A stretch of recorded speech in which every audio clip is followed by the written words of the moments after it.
Fala galera, tudo bem? O Manchester City fez 7-0 no Leeds na Premier League e esse sempre é um confronto interessante pela questão do embate entre Guardiola e Bielsa. Todo mundo sabe que o Bielsa foi uma inspiração para o Guardiola ao longo da carreira de treinador, ao longo da construção do olhar dele para o que é o jogo. E é claro que isso traz sempre uma curiosidade enorme de como serão esses confrontos. E no fim das contas, foi um Manchester City atropelador, avassalador, que passou por cima do Leeds com esse 7-0. E daria para falar sobre diferentes temas aqui. Daria para falar sobre como o Manchester City pressionou bem a partir de um 4-4-2, sufocando e impedindo uma saída de bola do Leeds United. A gente poderia falar sobre um De Bruyne voltando a ter protagonismo se a gente considerar que em boa parte do ano até, ou da temporada, o Manchester City teve bom desempenho, nem sempre contando com a regularidade do De Bruyne no mais alto nível, seja físico ou técnico. E é evidente que ele tem muito a acrescentar, então a gente poderia falar sobre questões individuais. De Bruyne e o impacto dele no time, as alterações que ele pode trazer à equipe, já que a gente viu tantas vezes o City jogando sem ele também. Sobre Phil Foden e mais uma atuação importante dele, sobre o Mahrez e a importância do papel dele aberto pela ponta direita, sobre um time que dessa vez jogou sem os seus laterais habituais, então teve os Stones pela direita e o Zinchenko na esquerda, e não Walker na direita e João Cancelo na esquerda. Não teve o Gundogan no centro do campo também. Enfim, a gente tem vários tópicos possíveis para falar, mas a minha ideia aqui é destacar o cara que para mim foi o símbolo da superioridade do Manchester City na construção do 7-0. E curiosamente, e acho que até por isso vira um assunto aqui pro vídeo, eu não tô falando de um atacante do meia, do cara mais habilidoso que vai decidir no drible, na arrancada, no passe final, e sim do volante, do primeiro jogador de meio campo do Manchester City, que é o Rodri, e que vem fazendo boas partidas, e que para mim simboliza toda a superioridade que o Manchester City teve dentro da partida. Então assim, vou passar um pouco pela questão do campinho e depois ilustrar com vários prints aqui de diversos momentos, diferentes momentos do jogo, em que as vantagens geradas foram a partir do Rodri, pela capacidade de quebrar encaixes de marcação. E acho que aqui está o ponto mais interessante na construção ofensiva do Manchester City diante do Leeds. Ela passa muito por uma capacidade individual de um entendimento do jogo coletivo. O que eu quero dizer com isso? A interpretação do que o jogo oferece e de como, independentemente de qual seja a peça, em qual lugar do campo, o importante é você ter a consciência do tipo de movimento, da coordenação desses movimentos que você vai gerar para manipular esses encaixes do Leeds United. Para usar o campinho, o Leeds joga com o Bielsa, não é nenhuma novidade, a partir de encaixes bem estabelecidos de marcação. Então não é um time que vai ter as suas linhas montadas no momento sem a bola, porque a prioridade não é o espaço, a prioridade não é marcar o setor, e sim saber quem vai pegar qual jogador no momento de marcação. É claro que isso pode alternar de acordo com a faixa do campo, com a circunstância de jogo, mas tem padrões. Então se a gente for pensar e quiser distribuir dentro do campinho, mesmo sabendo que isso altera dentro do jogo, isso alterna, dá pra gente estabelecer alguns dos encaixes individuais. Então o Manchester City tinha, dessa vez, o Stones na lateral direita e o Zinchenko na lateral esquerda. Os pontas do Leeds United são os responsáveis pela marcação, Rafinha de um lado e o Harrison do outro. Por dentro, e principalmente nos homens de defesa, isso fica ainda mais claro, né? Então, o City tinha Grealish na ponta esquerda, Mahrez na ponta direita. Os caras que vão fazer esse acompanhamento direto são os laterais, no caso o Shackleton, que depois está machucado, e do outro lado o Júnior Firpo. Estão bem encaixados, tudo bem definido. O Rodri é o cara da saída de bola, é o primeiro meio-campista do Manchester City. A marcação em cima dele é do Tyler Roberts, e eu vou chegar lá nas consequências que isso gerou dentro da partida. Mas Tyler Roberts é o cara para encaixar, nesse caso, no Rodri.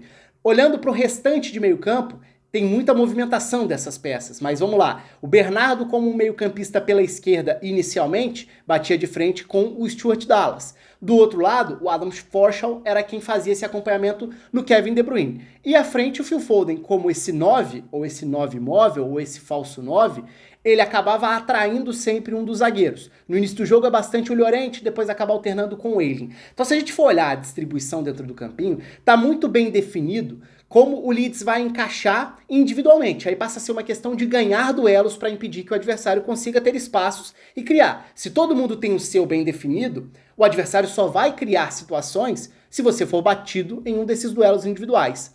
Ou se o adversário conseguir manipular esses encaixes de marcação com movimentação, gerando dúvidas, gerando problemas. E aí passa a ser um trabalho muito coletivo, e por isso eu falava da questão de interpretar espaços dentro de campo, porque o movimento de um vai trazer consequências para o outro. E se o cara não percebe isso, ele vai ficar parado e pouco vai se aproveitar desse tipo de movimentação. Agora, se todo mundo tem esse entendimento coletivo do que cada movimento pode trazer como consequência, tá aí o estalo, que é o que o Manchester City fez demais, na questão de conseguir fazer com que um movimento crie espaço para um outro, e aí vem o efeito dominó a partir disso, e vira um City avassalador em cima do Leeds United, que não conseguia roubar a bola da forma que desejava. Primeiro, não foi o Leeds tentando pressionar lá em cima. E isso já é importante para a gente entender que o Leeds tentando marcar, mesmo que com encaixes num bloco mais médio, ou até mais recuado, significa um Leeds que não vai subir com todo mundo. E o que isso quer dizer também, né? Se você tenta subir para pressionar lá em cima a saída de bola, você vai acabar abrindo mão de um homem de sobra no campo de defesa. Porque para você pressionar da forma ideal, intensa e tudo, você vai criar também esses encaixes lá em cima, muitas vezes com 1 contra 1, o que pode gerar, num caso mais extremo, algo que o Guardiola faz muitas vezes, situações de 1 contra 1 no campo inteiro na hora de pressionar. O Leeds não optou por fazer isso. O Leeds acabou dando determinado espaço para os zagueiros do Manchester City iniciarem essa saída de bola. Então, quando a gente olha para Rúben Dias e Laporte, naturalmente, são 2 contra 1. O Daniel James que jogou mais adiantado. Ali já tem uma superioridade, mas qual é o contraponto disso? O Leeds queria ter lá atrás um dos zagueiros sobrando para uma eventual cobertura, para uma eventual sobra, uma correção de um duelo perdido nesses encaixes individuais. Ainda mais diante de um time que se movimentava tanto. Então, o que o City fez muito dentro do jogo? Movimentação. Primeiro a partir do Phil Foden, saindo da referência, trazendo com ele um zagueiro. Trouxe com ele um zagueiro, pode ter pintado um espaço entre lateral e o outro zagueiro. Aí é o momento da infiltração, seja em diagonal, de um Grealish da esquerda para dentro, da direita para dentro, com o Mahrez fazendo esse mesmo papel, ou a partir dos 2 meio-campistas que também circulam muito. Um De Bruyne infiltrando, se projetando, um Bernardo que pode jogar tanto mais atrás, quanto mais na frente, quanto caindo pelo lado.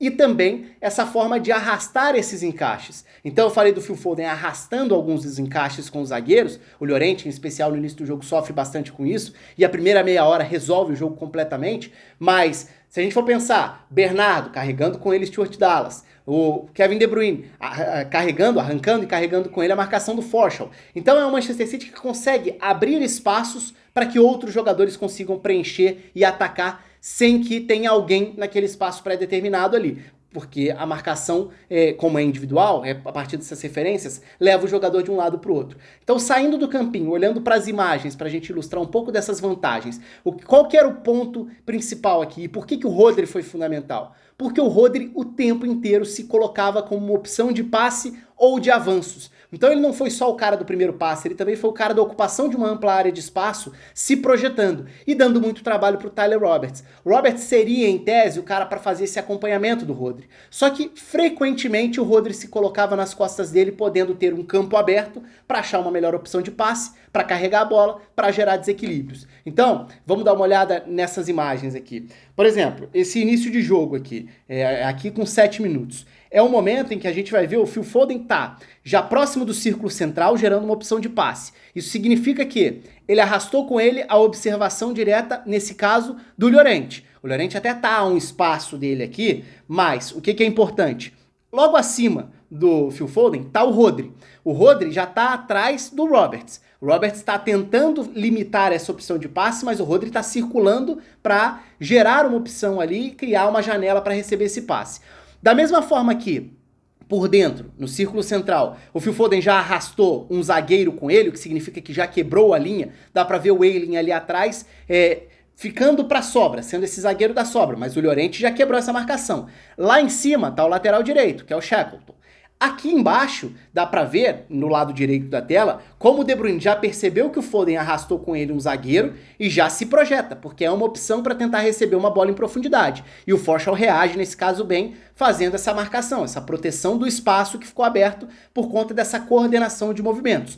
Nesse caso, isso gera problemas, gera dúvidas. O passe nem vai entrar pro Foden, o passe entra pro Rodri, e o Rodri consegue receber atrás da marcação do Roberts. Então a gente vê como o Rodri, em tese, o primeiro volante, o cara que atua mais atrás distribuindo, nesse caso, várias vezes vai atacar os espaços mais à frente. Então ele consegue receber a bola. Vamos para um próximo lance aqui. Nesse caso, é até um lance curioso porque é de uma roubada a partir da pressão do Manchester City, o que nem é exatamente o que eu estou abordando de forma mais específica aqui, mas mostra também como o Rodri antecipou a partir de uma boa pressão e é ele quem vai conduzir a bola. É ele quem está com a bola aqui se projetando ao ataque, chegando ali ao terço final do campo. Então, é um Rodri que ocupou uma área enorme do campo. Vamos voltar para uma situação de saída de bola gerando confusão, gerando problema para o Leeds dentro dessas marcações individuais.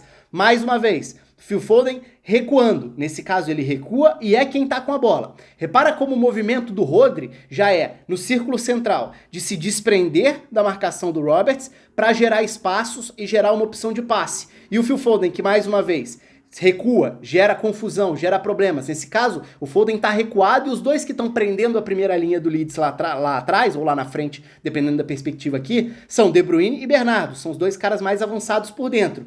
Como eles estão empurrando os marcadores para trás e o Phil Foden recuou, gerou um espaço. E esse espaço é exatamente onde o Rodri se apresenta para receber e gerar espaços, gerar avanços por ali, na verdade. Mais uma situação de saída de bola, agora até no campo do Manchester City. O Bernardo enxerga como existe um corredor central e olha como o Rodri já vem na arrancada, né? O Rodri que muitas vezes recua para fazer essa saída de bola. Nesse caso, por exemplo, o Leeds estava ali marcando com 2 jogadores a saída de bola. O Rodri percebeu que tem um corredor central para ele explorar. Então, ele vira opção de passe para o Bernardo, vai receber na frente e, mais uma vez, vira problema. Por quê? Porque ele carrega essa bola por dentro e aí, se a gente for olhar até num outro lance mais para frente, o Rodri carregar a bola também gera dúvidas. Porque se ele deixou o Roberts para trás, naturalmente alguém vai precisar se desprender do seu alvo da marcação individual para sair e fazer essa compensação. Esse lance é muito evidente isso. O Rodri está carregando a bola no círculo central, atacando o campo de ataque. Olha o problema que isso gera. Os 2 jogadores que ele tem pela frente são os 2 volantes do Leeds que, em tese, estão preocupados com seus marcadores específicos ou com seus alvos específicos. No caso, pela direita, o Stuart Dallas está preocupado com o Bernardo. Na esquerda, o Forshall tem no seu alvo o De Bruyne. Se os 2 saem para esse embate, o corredor abre ainda mais para o Rodri avançar. E isso é um problema, porque se você não consegue fazer essa compensação na marcação, alguém vai sobrar. Se você não conseguiu fazer essa marcação individual funcionar da forma ideal, alguém vai sobrar e isso vai gerar um efeito dominó. No caso, o Rodri abre o jogo no Bernardo porque o Dallas vem para fazer a marcação nele e isso gera uma jogada pelo lado esquerdo que termina com o Rodri dentro da área recebendo para tentar finalizar. No momento da finalização ou da definição da jogada, o Roberts até já está ali na entrada da área, mas chegando atrasado. Já aconteceu toda a jogada, o Rodri já recebeu na área, acaba não acontecendo o gol, nessa altura já está 2-0 até, mas é o Rodri de novo gerando problemas. Mais um caso bem interessante nesse, inclusive. O passe que entra por dentro de zagueiro ao Phil Foden, mais uma vez a gente vai falar da importância do Phil Foden quebrando a marcação e a inteligência para acelerar situações de ataque. O Foden saiu da referência. Tá carregando com ele o Ayling. O Ayling é um zagueiro que veio dessa vez para se desprender da linha de defesa para fazer a marcação. Só que a agilidade na ação ofensiva, ou seja, o passe de primeira, vai gerar uma triangulação que vai encontrar o homem livre. E quem é o homem livre dessa vez numa jogada rápida de triangulação? O Rodri, porque se o Robert estava fechando a opção de passe, ele está tentando quebrar essa linha de passe para o Rodri e não consegue, o passe já entrou pro Phil Foden e não consegue, o Phil Foden dar o passe de primeira significa que o zagueiro não vai chegar a tempo para fechar esse domínio de bola dele. E no momento em que o Rodri dá o tapa de primeira, tem uma outra consequência aí. 2, se a gente for pensar. O Ayling tá fora da linha de defesa. O zagueiro saiu para atacar o seu alvo, que era o Foden, não conseguiu evitar a participação do Foden, que já deu dinâmica ao ataque, ou seja, a linha de defesa tá sem um zagueiro. E o Rodri vai receber sozinho, porque o marcador dele, que é o Roberts, tinha tentado fechar uma linha de passe sem sucesso. O Rodri sozinho vai ter a chance de acionar o quê? Quem tiver a inteligência de ler o espaço que se abriu. E quem que faz isso nesse caso? O De Bruyne. Percebe que o Ayling abriu um espaço na linha de defesa ao sair no Foden sem sucesso? O que o De Bruyne vai fazer? Se projetar. Quando o De Bruyne se projeta, o marcador não tem a velocidade para fechar esse espaço, o Rodri tem a qualidade e a capacidade para fazer a leitura desse passe em profundidade, o De Bruyne sai na cara do gol e assim sai o 3-0. Percebe como é tudo uma consequência de uma ação coletiva que tem a ver com movimentação do Foden, tem a ver com a vantagem que o Rodri conseguiu gerar por muitas vezes se colocar nas costas do seu marcador direto. Então, mais uma vez, saída de bola. Dessa vez até uma outra situação, porque o Rafinha tá tentando marcar por dentro, então o Roberts foi fechar a linha, a marcação pelo lado direito do que seria o Zinchenko. De qualquer forma, estão os dois jogadores mais avançados do Leeds tentando fechar a saída de bola dos dois zagueiros do Manchester City.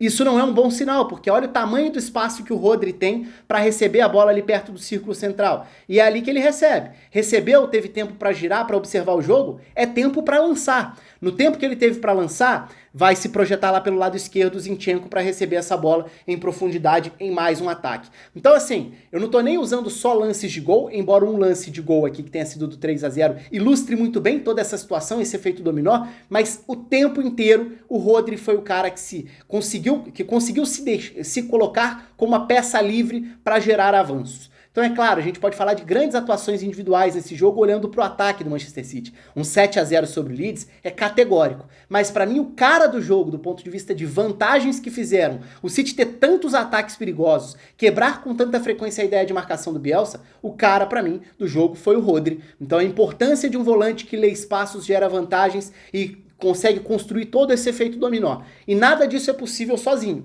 Porque se você gera essa vantagem e o resto do time tá parado, tá estático, nada vai sair dali. Agora, se o time inteiro tem a percepção de como você pode gerar espaços a partir de uma coordenação desses movimentos, vem esse passeio. E foi uma belíssima exibição coletiva do Manchester City, mais uma dentro da temporada. É isso, a ideia aqui era falar justamente sobre as vantagens geradas pelo Rodri. Claro, tem vários outros destaques quando a gente olha para um 7-0 da forma que foi da parte do Manchester City. Espaço está aberto nos comentários, um abraço para todo mundo e até a próxima.